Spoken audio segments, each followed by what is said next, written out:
Hi, I'm John Palino and welcome to the show.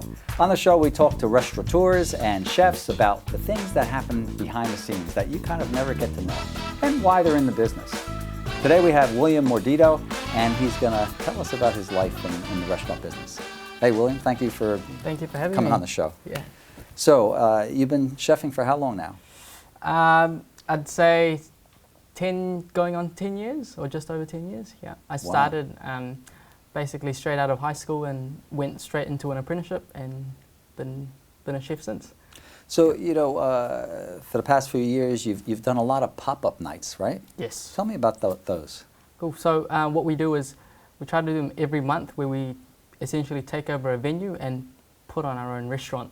And how that works is all the tickets are bought prior to you coming. So all the tickets are always exclusive. We only have a certain amount of numbers that we can allow, and all pre-purchased. So you'll find a restaurant that's maybe not open a particular night and you take that restaurant over? Yep, so we can collaborate with the chef, we can take over the venue. It can also be a venue itself that you can just hire. We've also done ones in showrooms where the kitchen's fully functional but we turn into a restaurant. So if somebody wanted to find out about your next pop-up night, how do they do that? We're all over social media. We're very active on social media, also our website. What do they look for? Buko pop-up restaurant. Do you have something coming up soon? Our next event will be Valentine's Day. Wow. Yeah. Nice. Oh, that would be special. Yeah, so set dessert menu. Well, yeah, so if somebody wants to actually do something nice and special for their girlfriend or their wife, they should do this. Terrific. Yeah. So tell me about growing up. You're a chef. That's a big decision. It's hard work. What made you want to be a chef? I guess I was always curious with what Mum was doing in the kitchen. You know, as a young kid, I didn't know that would translate into a job in the restaurant.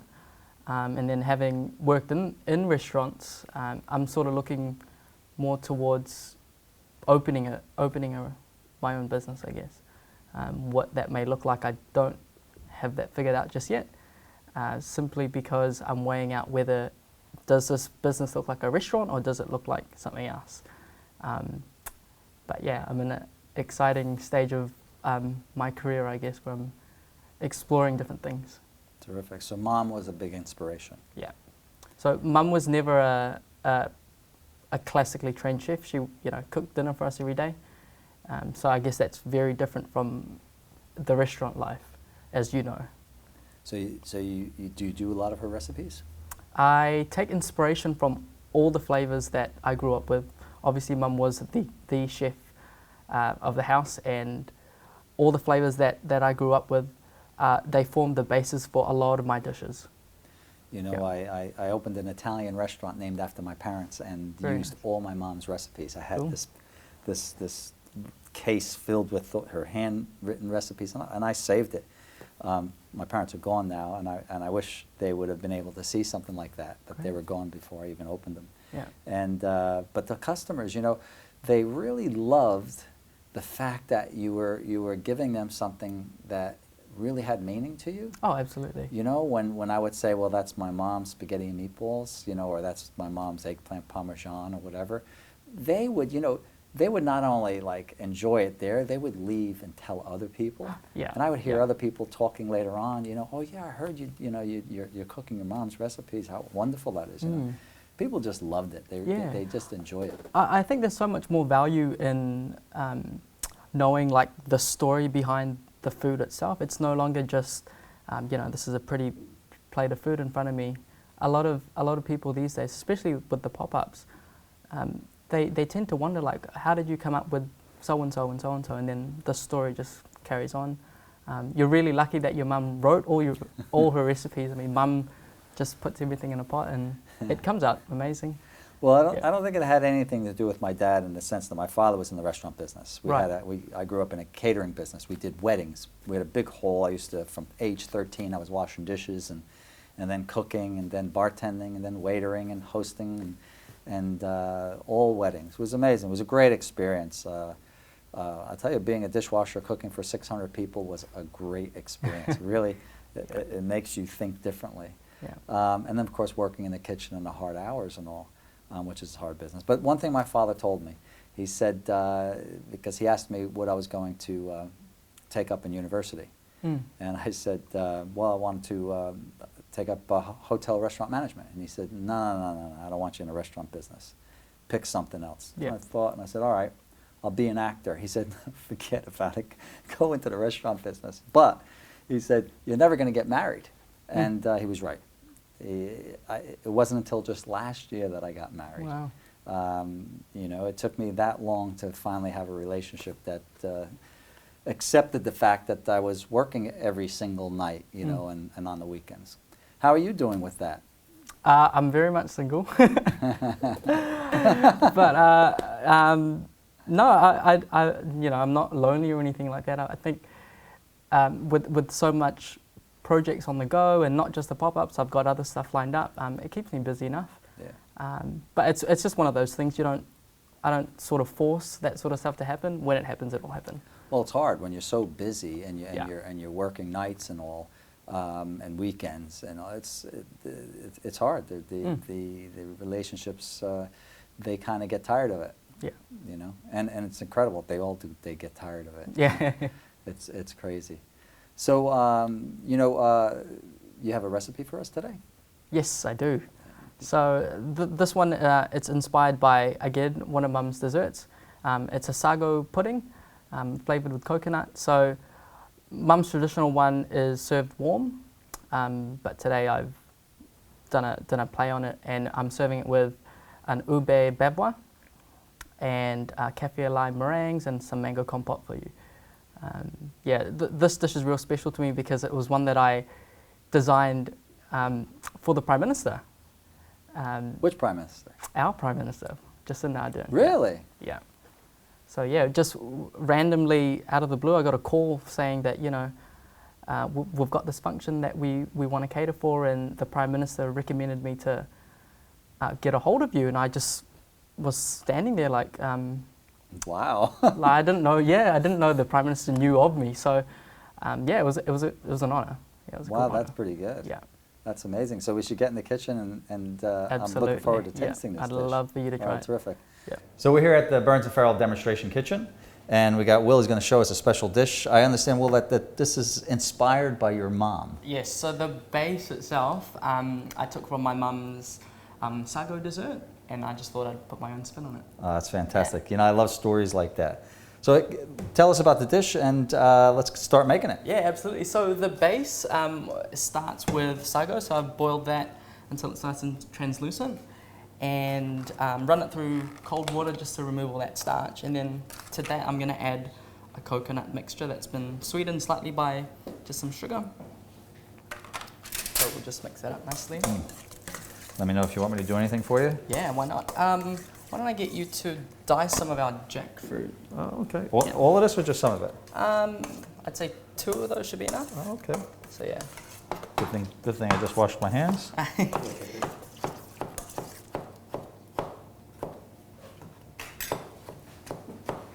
Cool. I have to say, this Burns and Farrell knife is one of the best knives I've ever seen. Pretty sharp, It stays sharp. It stays sharp forever. It's unbelievable. I got one at home. They gave me one for Christmas, which is just gorgeous. Very cool. There we go. Do you want that in there? Yeah, right on. Okay. Yeah, so jackfruit's not too available fresh in New Zealand, but the canned stuff is pretty close I'd say. So we're just gonna give that a mix. Now put it in these 2 bowls. So these bowls that I got here, really special to me. I got them handmade by a small glass company in Auckland, Monmouth Glasses. Really? Glass studio. Yeah, they were not cheap, but you know I love them. They're about $150 each. Oh my God. And I could imagine that. You're hearing that break. but it's so cool. Like I got to watch them make it. I think that's just what's so special about it too. Yeah. Fantastic. So to that, just to garnish, we've got some kaffir lime meringues. Yeah, I've just put just 2 meringues on. So it's just a basic meringue recipe, but I've folded through some fresh as kaffir lime powder. So yeah, really good friends of mine, and they just always make sure I have my stuff ready. And then to that, I've made like I guess a mango compote. So mango's real big in the Philippines. Mm. So I've just diced up some mangoes and then I'm folding through mango puree. Nice. And that's just to go onto the sides of each. So, like so. So this is fairly easy for somebody to make at home as well. I'd say so, but there are a few components to it. Yeah. But easy enough. Like there's no, I guess, complex techniques. It is very approachable. And you know, you don't have to plate it up like this. You can just put it all in one cup sort of thing. So you said that, you know, your mom inspired you. Yep. Did your mom inspire you to be a chef as well? Yes, I'd say so. So the story with that is that I'd actually be the first one home from school. I was the one who would walk to and from school. And so obviously if you're hungry, you've got to cook for yourself, right? So yeah, I'd watch her cook dinner time, and then I was just generally curious. And yeah, I think that's where the love of food came about, and just, you know, started asking questions and studied it when I was at school, did an apprenticeship, all of that sort of stuff. But a lot of the dishes that I do and the flavors that we use, it's based off what Mum used to cook us for dinner, or what she does cook us for dinner. Oh, Yeah. terrific. Yeah. So I'm just scattering on top here just some freeze-dried light cheese. Nice. You know, I used to have an Italian restaurant where I did the same thing. Most of the recipes were my mom's. Yeah, yeah. And Yeah. I, you know, being a chef, we just put our own spin to it and see what we can, you know, come out with just the Exactly. traditional stuff. Yeah. Yeah, and of course, sometimes you got to adapt it to New Zealand. Yeah, absolutely. Yeah. So on just around the bowl, I'm going to put some nata de coco. So this stuff is really special as well. So I grew up eating it, but it's basically a coconut water that's been fermented and turned into a jelly. So the process itself is, like, I personally couldn't make it. I just don't have the equipment for it. It's quite a long process. But it's different to like a normal jelly that's been set by gelatin. It's got a different type texture, yeah. So in the center of the plate, I'll just pull up in the fridge here. I've made an ube white chocolate Ooh, mousse. nice. So ube, obviously very special in the Philippines. It's I guess it's one of our most iconic flavors. The purple is a natural color of the dish, but we do enhance it with a little bit of food coloring just to bring out its natural color. Fantastic. Yeah, and then to finish, we've got some Mission Cabana edible flowers, just to bring the dish to life, I guess. So we'll just do the petals. Wow, what a beautiful dish.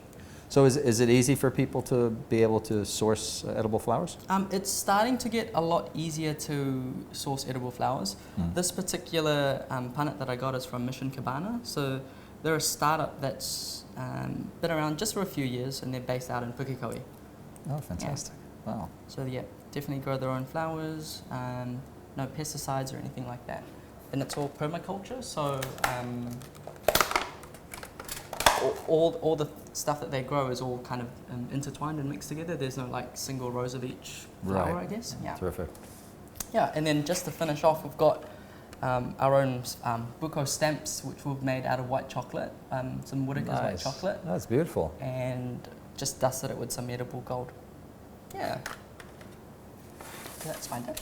Well, this looks absolutely beautiful, and I'm excited to taste it. Yeah, go ahead. So, got a spoon there? Fantastic.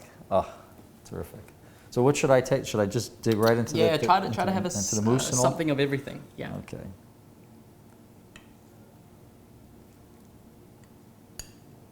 Let me help there.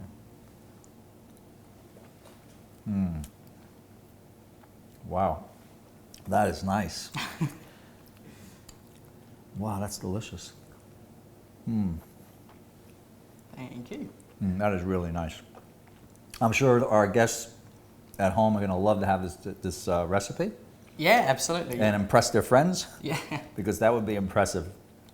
So thank you, and that's just wonderful. We look forward to your next pop-up night. Absolutely. Thank you. Fantastic. Thanks, Will. Cool. Will, that was an amazing dish. Thank you It so was much. just fantastic. Thank Wow. you. So that's what our Prime Minister tasted. Yeah.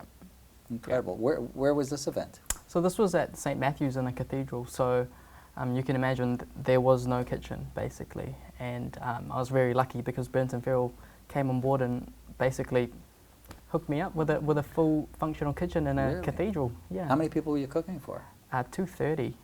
230. Yeah. Did Jacinda come in the back and see you? Oh, yeah. Really? She was yeah, she was lovely. Wow. Yep.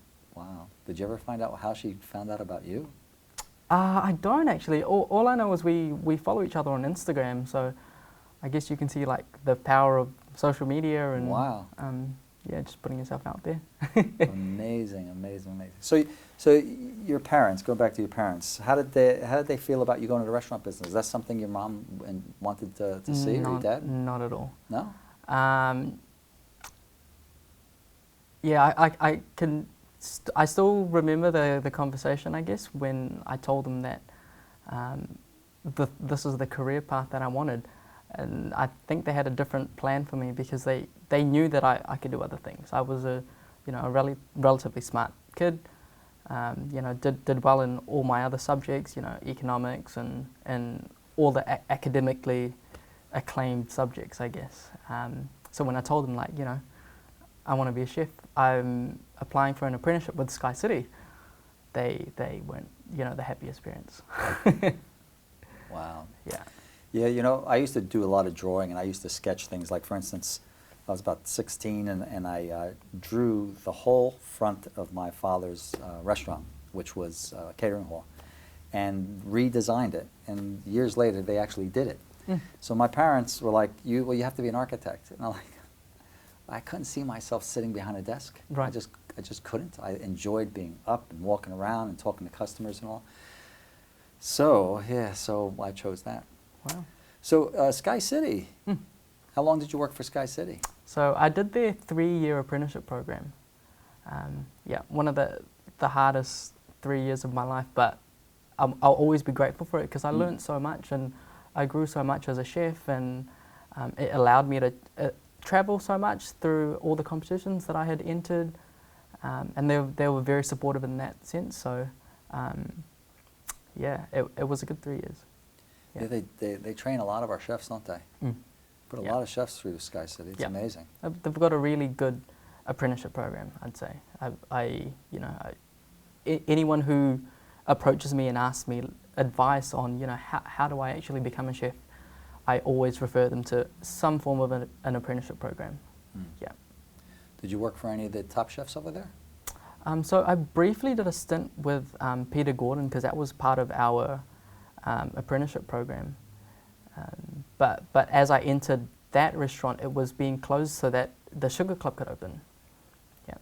All right. Did you get to meet him? Oh, yep, many times. Nice guy? Very, very nice I hear guy. that. Yeah. Oh, that's terrific. That's good. And where'd you go after that?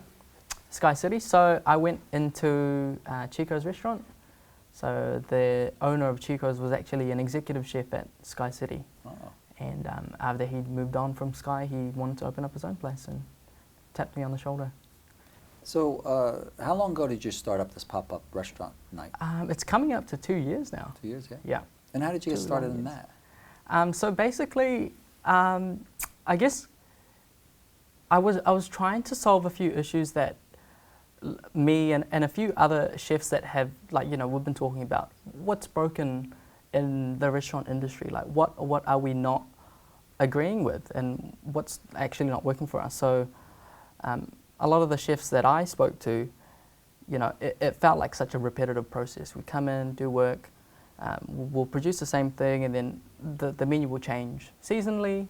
We'll do all these long hours, and it just didn't feel like our passions were being fed. So I came up with, this is not a new concept at all. I didn't come up with a pop-up restaurant. It's been done before, but I thought, why not create a platform where we can constantly make new dishes every time. We won't get bored because the venue changes every single time. You might not be working with the same chef for this pop-up because they might not have that day off. So I think the biggest constant for us is the constant of change. And that's basically what drove me to start the whole pop-up business. So how did you get started? It was difficult. It was so hard. I didn't have any money. I can't think of any rich chef out there who wants to start his own business, but you know, I had the concept, and I basically got myself a credit card. Couldn't get a loan or anything like that, and I'd put my hand up and put myself forward in front of businesses and said, look, this is what I want to do. Would I be able to use your space for, you know, this day to do this event? And I sent many emails. I set up many meetings, and the bulk majority of them just said nah. Really? Yeah. I guess the biggest reason for them was, you know, we don't know who you are. We don't know if this will work. So it was, you know, very disheartening for someone who's trying to start a business, I guess, if that's how you want to see it. And just to be constantly rejected, it was hard. It was really hard. And, you know, I didn't have a team at all, so it was all me. So how'd you get going? I didn't stop, basically. I kept putting myself forward, and I saw an Instagram post with a business in Melbourne, and this is what they did. They hired chefs to basically do pop-ups, and that business takes care of everything else. They'll take care of front of house, they'll take care of the venue, you know, everything that you see on the table they'll take care of. What they do is they bring in the chef and let the chef do their thing, basically. And so I hit him up and I said, look, this is what I'm trying to do. I'd love to come over to Melbourne and do this. And it was cool because the guy that I was speaking to, he's a Kiwi. Ah. And yeah, so a bit of a Kiwi connection there. And, you know, we got to talking, and he said, yeah, come over. Yeah. And how did it turn out? It was, yeah. So the actual night was like amazing. I couldn't have asked for a better, I'm going to say audience, because they weren't just diners. You know, they were listening to our stories, and they were listening to how we came up with these dishes, because they had never hosted a Filipino chef with their pop-up restaurant business, I guess. But getting there was difficult. It was really difficult. We started like a crowdfunding campaign because I wanted to bring 3 chefs with me and our videographer, just so we, you know, document the whole journey, I guess. And that failed. Yeah, we didn't hit our target, and so again I had to basically go to the bank and get an overdraft, and that's what paid all of our flights and accommodation. Really? Yeah, because for me it wasn't just, like, I could have easily gone and just flown myself and then asked the organizer to be like, hey, I actually need 3 chefs, can you organize it for me? That would have been possible. But I wanted to create an opportunity for a few of the younger chefs that I knew, you know, like, hey, you haven't been overseas, do you want to come with me, you know, to be a part of the first one? And so we actually took one of a student who I had trained for one of his competitions years back, old high school, and I said, look, do you want to come along with me? You know, I'll pay for your flight and accommodation. It'll be a cool experience for you. And yeah, and then the Wow. rest. And the rest is history, and The rest just kept So then going. finally New Zealand picked up on it and Yeah. So we gave you the opportunity to do it. Yeah, well, we returned, and I approached another venue and I said, look, this is what we've already done. Can we hire your space and do something similar? So I came back and did my first dessert degustation. Because over in Melbourne we did, I think it was 7 courses Wow. with wine pairing. So that was, you know, savoury and sweet. Came back to New Zealand and I said, let's do something different. Fantastic. Let's do a all dessert menu. And then same again.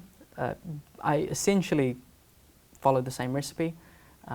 Brought a few young chefs with me. Got my videographer. Can you document what we do? And sure enough, the next month I sent a proposal to a chef that I had met in Fiji a couple of years ago, and I said, this is what we've been doing, this is what I want to achieve, can we do this in Fiji? Wow. Yeah. So I spent, a good weekend preparing a full proposal for him. This is the benefits. This is how I'd like to work with your chefs. Can there be an exchange of knowledge here? Because, Fijian produce and their cooking methods, they're very similar to Philippines. There's a lot of similarities. And he liked the approach. He liked the fact that we were engaging with, I guess, young up-and-coming chefs, and the fact that, there's an exchange of knowledge there. He loved that, and he said, come over. He paid for our flights and accommodation. Oh, wow, that's So, fantastic. yeah. Well, I tell you, that's amazing. So I look forward to when you eventually have your own restaurant, because that dessert was amazing. And, Thank you. And hopefully be sometime soon. I'd love to see it. Yeah. Make sure you let me know. Yeah, I'll invite you to opening night for Oh, sure. fantastic. I bet your family's proud of you now. And, Yes. Yeah. Thanks, Will, for coming on board. No, Really thank you appreciate for the it. opportunity. Thanks.